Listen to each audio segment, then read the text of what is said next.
What does it mean to be an entrepreneur? I can tell you this, it is not for the faint in heart.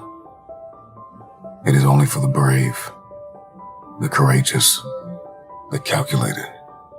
Entrepreneurship is reserved for the resilient. Don't even step on the playing field if you have not counted up the cost of entrepreneurship. So there are two sides to the coin of entrepreneurship. There's heads and there's tails. And most people fail to see tails. They see heads, the face of it. They live on the surface, the lights, the cameras, the action, the yachts, the fame. But they don't see the blood, the sweat, the tears. Anybody that is willing to make the sacrifices, they stay up late, they work longer, they are more focused, pay the price, and get the job done and finish what they started. Those are the ones who will succeed. If you're going to be an entrepreneur, you're going to need to lead.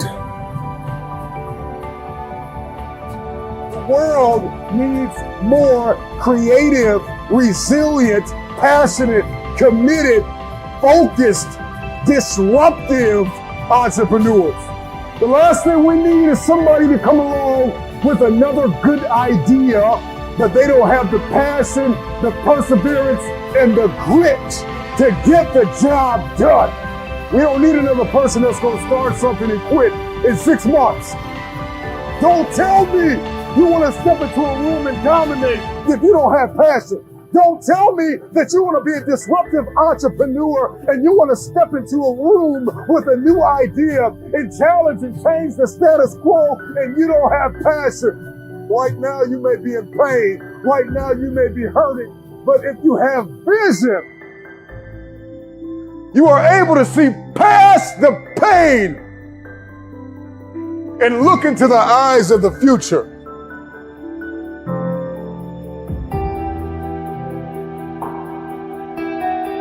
Your perspective can either become your prison or your passport. It can either arrest you or release you. In 1903, it was the Wright brothers that defied the laws of gravity. And if you know anything about gravity, gravity will pull you down and keep you down. It will stop you from flight. It will stop you in your tracks. If you believe in something, metaphorically speaking, gravity will hold you down, it will hold you back, and it will dare you to fight. Your perspective can either be your prison or your plane. I don't know about you, but today, I made the decision to defy the laws of gravity. The first successful heavier-than-air-powered aircraft was designed and built by the Wright brothers. They flew it 4 times on December 17, 1903, near Kill Devil Hills, about 4 miles. I believe possibility is destiny, and it is fear that keeps us arrested and apprehended by the spirit of impossibility. I'm gonna tell you this right now, and nobody else is gonna tell you this. Impossible is a spirit, and you've got to arrest that spirit or it will arrest you.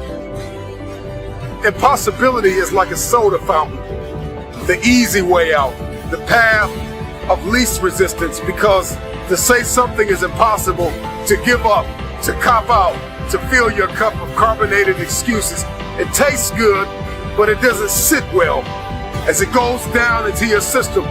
To remove the 2 letters is the grit of existence, the binding faith of hope to your chest and letting your heart beat. You gotta rewrite the code, you gotta rewrite the script. I'm calling all reformers, I'm calling all innovators, I'm calling all game changers, I'm calling all world shakers, I'm calling all city shifters, I'm calling everybody that has an inkling of faith in themselves, I'm calling everybody will inherit the future. If you're not where you want to be financially, if you're not where you want to be emotionally, if you're not where you want to be physically, relationally, socially, 10 times out of 10, it is because you have settled in a place called convenience. Here's what I need you to do. I need you to admit the fact that you've gotten lazy. I'm gonna tell you this right now. Some praise can be poison.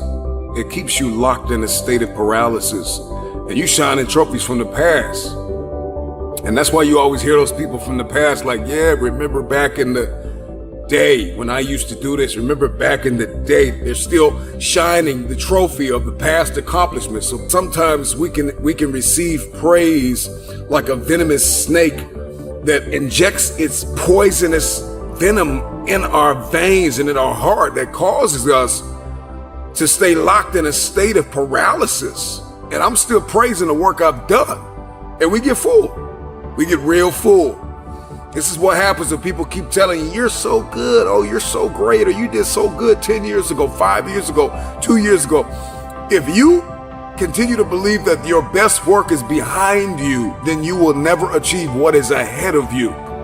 Go ask any athlete, actor, musician, philanthropist, athlete, it doesn't matter. You ask anybody who is a champion, and the difference between them and their opponent is they were more hungry for it. I don't care if you gotta listen to me 1,000 times, I need you to get crystal clear about your future. Because the only reason why you are here, the only reason why you're alive is because you have work to do. And you gotta figure out, why on earth are you here? What is your destiny? What is the dream that God has given you? You gotta have like a shark mentality, because if a shark swims backward, it dies. A shark can only move forward. And so I need you every single day you wake up to smell blood and go after that dream. If there's anything I can pour from my heart, if there's anything I can give you in this moment, my greatest piece of advice is to protect your hunger. You show me a man who is failing, and I will prove to you that he is no longer hungry. When you are hungry, you are creative. When you are hungry, you are innovative. When you are hungry, when you are no longer full, when you are no longer satisfied with where you are and you raise your standards, it is only then that you can have your future. If you can stay hungry, you can get the resources. If you can stay hungry, you can get the strategy. If you can stay hungry, the ideas gonna come. If you can stay hungry, the connections will be aligned. If you can stay hungry. The problem with many of you is that you got full, you got complacent, you got lazy. Somewhere along the line, you lost your enthusiasm, your optimism. You lost your hunger. I'm never full. I'm never full. I'm never full. I'm never full. If you want your future, then you are going to have to get acquainted with pain, with discomfort, with inconvenience. Because hunger is the only thing that's going to give you the power to persevere through that pain. Never stop climbing the hill. There is always another hill to climb. Go find your hill and climb. You gotta be hungry for your dream. You gotta be hungry for your next level. You gotta be hungry for connection and alignment. You have to be hungry to fulfill your destiny. Hunger is not an idea. Hunger is not a mood. Hunger is a lifestyle. I'm never full. This is me every day, all day. I'm hungry to learn. You gotta be hungry to read. You have to be hungry to grow. You have to be hungry to manifest what is in your head. When you're full, you can't receive. When you're full, you lose vision. When you're full, you get lazy. When you're full, you procrastinate. When you're full, you sleep. And I need you to get to the place where you're no longer sleeping. I need inconvenience to be your new norm. If you're not inconvenienced every day, Every day you need to be inconvenienced. Every day I need you out of your comfort zone. If you're going to win the fight for your future, if you want generational cycles broken in your family, if you want to be the first to achieve, the first to get it done, the first to see it, the first to do it, you must stay hungry.